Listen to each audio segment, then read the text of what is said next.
पढ़ेंगे अध्याय 2 लोकतांत्रिक प्रतिनिधित्व के आधार।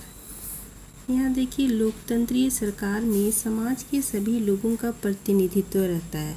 ठीक है।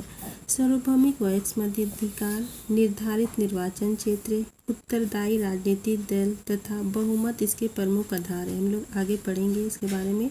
एक और हम लोग देखते हैं कि किस तरह से सार्वभौमिक वयस्क मताधिकार के द्वारा भेदभाव, लिंग भेद इनको समाप्त करके समानता का अधिकार लाने का कोशिश किया जा रहा है। और दूसरी ओर हम लोग देखते हैं कि राजनीतिक दलों के माध्यम से सामाजिक, आर्थिक और न्याय संगत प्रतिनिधित्व को पाने का लक्ष्य भी रखा गया है। ठीक है। आगे हम लोग पढ़ेंगे सार्वभौमिक वयस्क मताधिकार। सार्वभौमिक वयस्क मताधिकार किसे कहते हैं?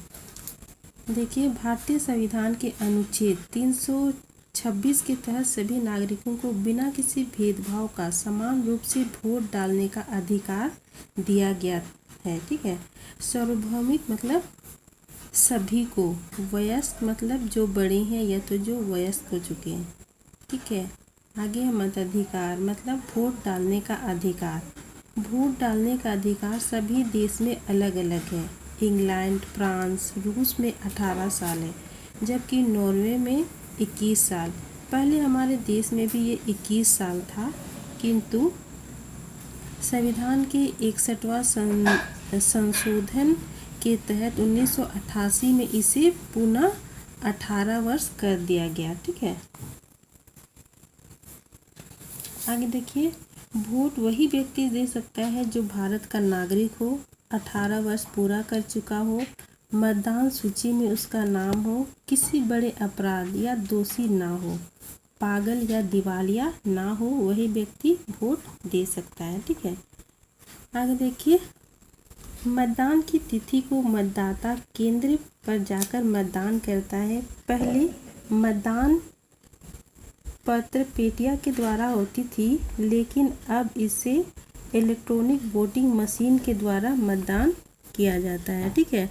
पहले देखिए, इस तरह का लोग क्या करते थे, मतदान किया करते थे, लेकिन अब क्या कर रहे हैं, इस तरह से ना EVS की प्रक्रिया मतलब इलेक्ट्रॉनिक वोटिंग मशीन के द्वारा क्या किया जाता है, वोट दिया जाता है। आप लोग अभी नहीं देखे होंगे क्योंकि आपका उम्र 18 वर्ष नहीं हुआ है। 18 वर्ष होगा तब आप जानिएगा कि किस तरह से वोट दिया जाता है। ठीक है। आगे देखिए, निर्वाचन आयोग। निर्वाचन आयोग किसे कहते हैं? भारत के अंदर चुनाव करवाने के लिए एक चुनाव आयोग की स्थापना की गई है। ठीक है। अनुच्छेद 324 के जरिए भारत के अंदर एक स्वतंत्र और निष्पक्ष चुनाव आयोग की स्थापना की गई है। चुनाव आयोग हर तरह से चुनाव करवाता है। ठीक है। चुनाव आयोग के अंदर एक मुख्य चुनाव आयोग होते हैं और 2 अन्य आयुक्त होते हैं। जो एक मुख्य आयुक्त होता है उसी के अधीन में रखकर ये दूसरे अन्य होते हैं। ठीक है। मतलब एक जो मुखिया होता है वो अध्यक्ष होता है। ठीक है। और जितने भी ये लोकसभा, विधानसभा तथा स्थानीय स्तर पर जितने भी चुनाव होते हैं वे चुनाव आयोग ही क्या करते हैं, चुनाव करवाते हैं। ठीक है।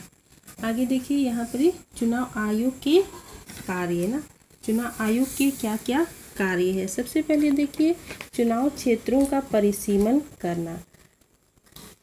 जब इलेक्शन होता है तो चुनाव क्षेत्रों को बांटा जाता है। ठीक है। अलग अलग भाग में बांटा जाता है और हर इलाके के लोग किसी स्कूल के अंदर या तो किसी स्थान को नियुक्त किया जाता है। उस स्थान पे क्या करते हैं, चुनाव क्षेत्र परिसीमन किया जाता है और लोग उस स्थान पे जाके क्या करते हैं, वोट डालते हैं। ठीक है। तो आगे देखिए, मतदान सूची बनाना। इसमें देखिए, मतदान सूची बनाना या तो निर्माण करने में क्या बोलता है, जब भी इलेक्शन होते हैं मतदान सूची तैयार किया जाता है। ठीक है। और मतदाता सूची के अंदर काट छाट किया जाता है। जैसे उसका उम्र अगर 18 साल हो गया है तो उसे मतदान सूची में शामिल कर दिया जाता है। और किसी कारणवश वो व्यक्ति मर गया है या तो फिर पागल हो गया है या तो फिर और भी कोई रीजन है जो उसे वोट देने के अधिकार में नहीं है तो उसे उस मतदान सूची से क्या कर दिया जाता है, हटा दिया जाता है। ठीक है। आगे देखिए, तीसरा नंबर में विभिन्न राजनीतिक दलों को मान्यता देना।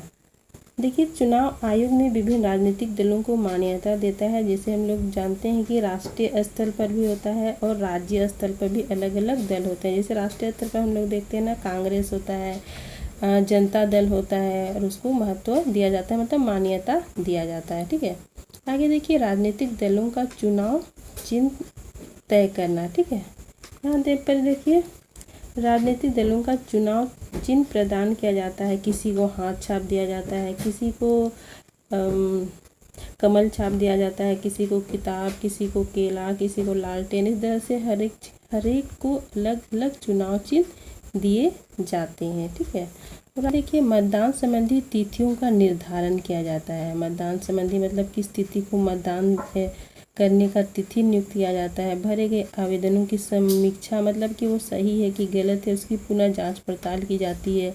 नाम वापसी की भी तिथि रहती है। मतदान के तिथि का निर्धारण निर्वाचन आयोग, मतलब जितने भी कार्य होता है सारा कार्य कौन करता है? निर्वाचन आयोग ही संपन्न करता है, पूरा करता है। ठीक है, और आगे देखिए, चुनाव आचार संहिता।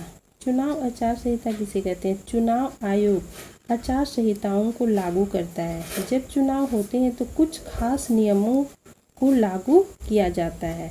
जैसे हम लोग देखते हैं या तो जानते होंगे, 12 बजे के बाद लाउड स्पीकर का इस्तेमाल नहीं करना, या एक साथ बहुत सारे संख्या में हम लोग एक साथ नहीं रह सकते हैं, या तो फिर चुनाव, जिस दिन चुनाव है उसके 2 दिन पहले चुनाव का जो प्रचार होता है उसे बंद किया जाता है। इस तरह से आचार संहिता क्या किए जाते हैं? लागू किए जाते हैं, और उसका क्या होता है? पूर्ण रूप से पालन किया जाता है। ठीक है, आज का क्लास इतना ही रहेगा। आप लोग जहाँ नहीं समझे हैं वहाँ पूछ लीजिएगा। ठीक है, धन्यवाद।